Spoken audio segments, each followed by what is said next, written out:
Part 4, rhythm and stress. I don't mean stress, but I do because it's the same thing. Stress. What do you lean on? Within the word and within the sentence. So you lean on the most important piece of information in the sentence. I just said most important because I figured that was the most important part of that sentence.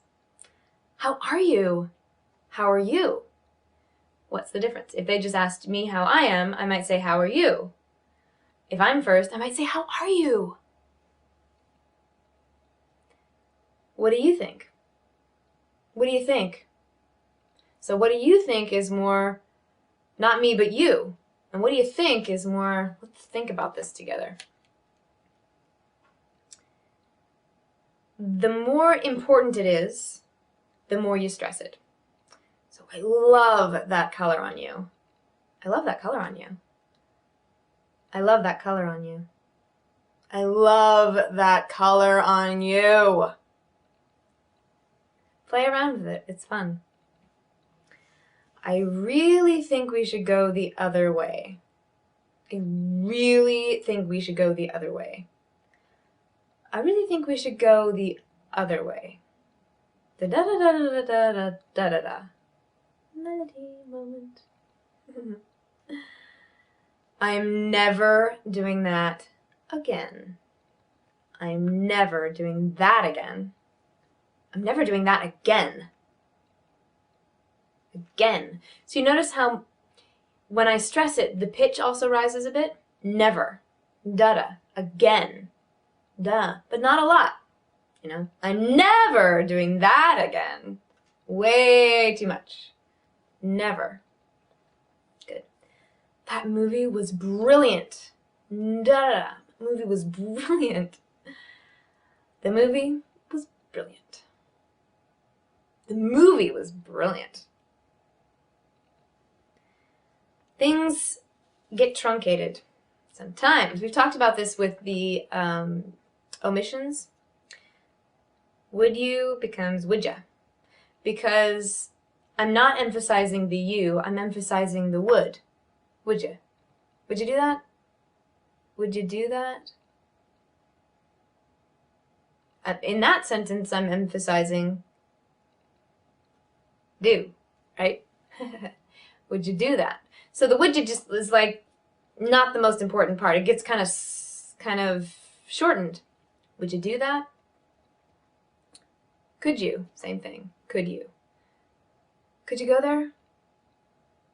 Could you? And if I'm going to say, could you, then it probably would be all its own. Could you do that? Could you do that? Want to. Wanna. We've talked about that before, but we didn't really talk about psychologically. It gets truncated because it's not the most important part of the sentence. If the most important part of the sentence is I want to go is go, then I wanna gets shortened. I want to go. I don't want to. I don't want to. I don't want to. Or I don't want to. I don't want to.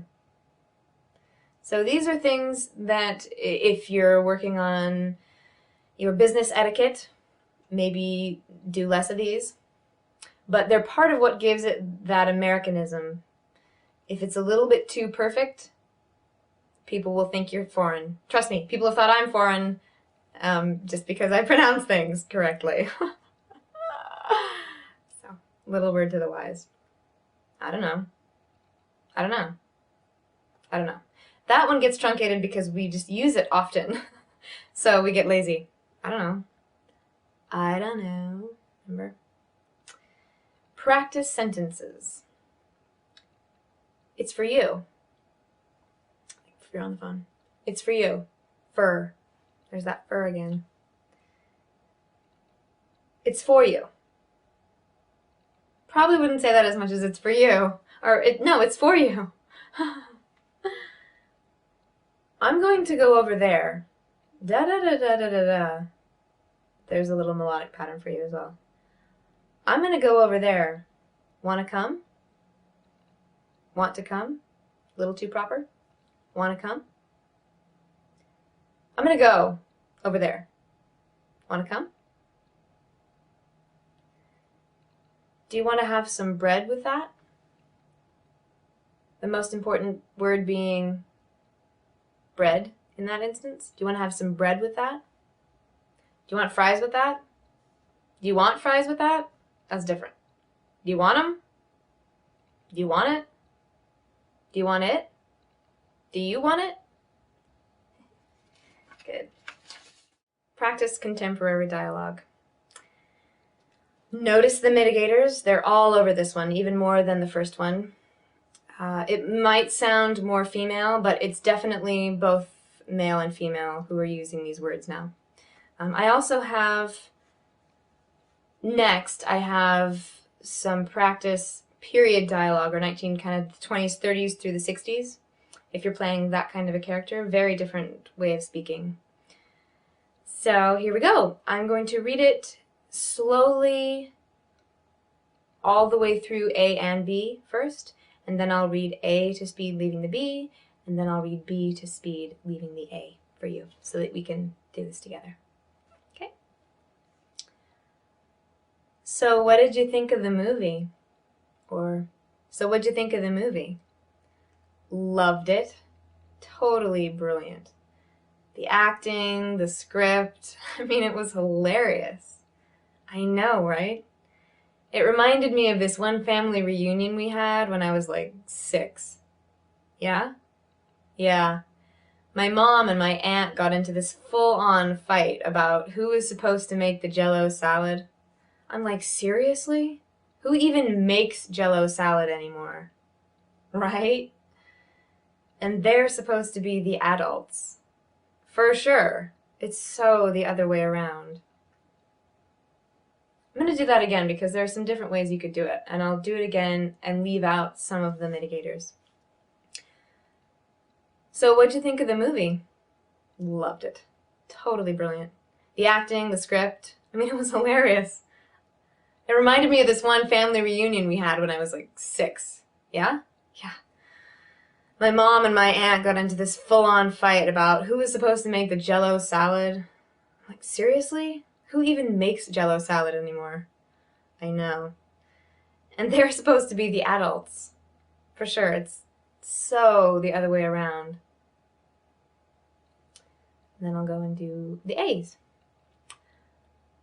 So what'd you think of the movie? I know, right? It reminded me of this one family reunion we had when I was like 6. Yeah. My mom and my aunt got into this full-on fight about who was supposed to make the Jell-O salad. I'm like, seriously? Who even makes Jell-O salad anymore? And they're supposed to be the adults. Good. And now you can do A and I will do B. Loved it. Totally brilliant. The acting, the script, I mean, it was hilarious. Yeah?